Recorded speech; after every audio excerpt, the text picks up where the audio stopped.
Welcome to అడుగు TV. నేను విష్ణుకాంత్. గౌతమ్ అదానీ ఇప్పుడు భారతదేశంతో పాటు ప్రపంచ దేశాలలో ఈ పేరు మారుమోగిపోతుంది. గౌతమ్ అదానీ చిక్కుల్లో పడ్డారా? అవును, చిక్కుల్లోనే పడ్డారని తెలుస్తుంది. గౌతమ్ అదానీ మోసం చేశారని అమెరికన్ ప్రాసిక్యూటర్లు కేసు నమోదు చేశారు. గౌతమ్ అదానీపై కేసు నమోదైన విషయం మనందరికీ తెలిసిందే. అయితే గౌతమ్ అదానీపై కేసు నమోదైన తర్వాత కొన్ని గంటల వ్యవధిలోనే కెన్యా అధ్యక్షుడు విలియం రూటో గౌతమ్ అదానీతోని ఉన్నటువంటి సంబంధాలను రద్దు చేసుకున్నారు.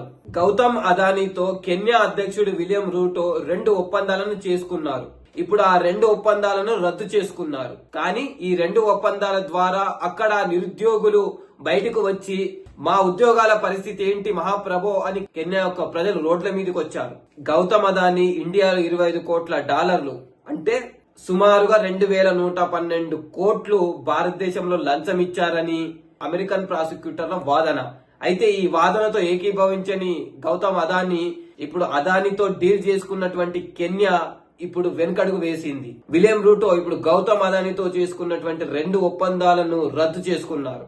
కెన్యాకు సంబంధించినటువంటి ప్రధాన విమానాశ్రయం ఏదైతే ఉందో దాని మరమ్మతులు, దాని యొక్క కొత్త రన్వే, దీనికి గాను 15,000 కోట్ల మేర ఒప్పందం జరిగింది అదానీతో అని రూటో చెప్పుకొచ్చారు. ఇప్పుడు ఈ ఒప్పందాన్ని విలియం రూటో రద్దు చేశారు.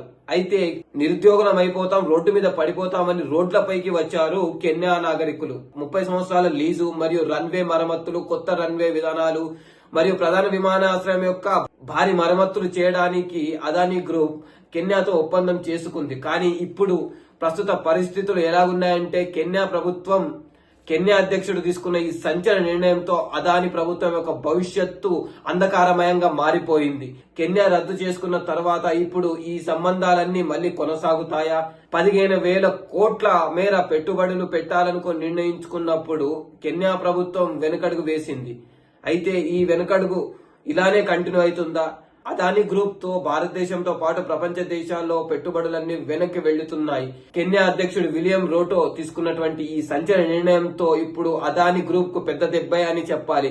అలాగే కెన్యాలో మరో ప్రాజెక్టు పవర్ లైన్ల నిర్మాణానికి కూడా భారీగా పెట్టుబడులు పెడుతున్నట్టు అదానీ గ్రూప్ చెప్పుకొచ్చింది. కానీ ఇప్పుడు ఈ 2 ఏదైతే ప్రధాన విమానాశ్రయం ఉందో దాని యొక్క బాగు మరియు దాని యొక్క మరమ్మతుల కోసం అదొక ప్రాజెక్ట్ అయితే, రెండోది పవర్ లైన్ ప్రాజెక్టు కోసం ఈ 2 ప్రాజెక్టులను ఇప్పుడు కెన్యా రద్దు చేసుకోవడంతో అదానీ గ్రూప్ సంకోచంలో పడింది. దీనిపైన అమెరికా ఏ నిర్ణయం తీసుకుంటుందో దాని మీద ఇప్పుడు అదానీ భవిష్యత్ ఆధారపడి ఉంది అని కొంతమంది రాజకీయవేత్తలు అంటున్న మాట.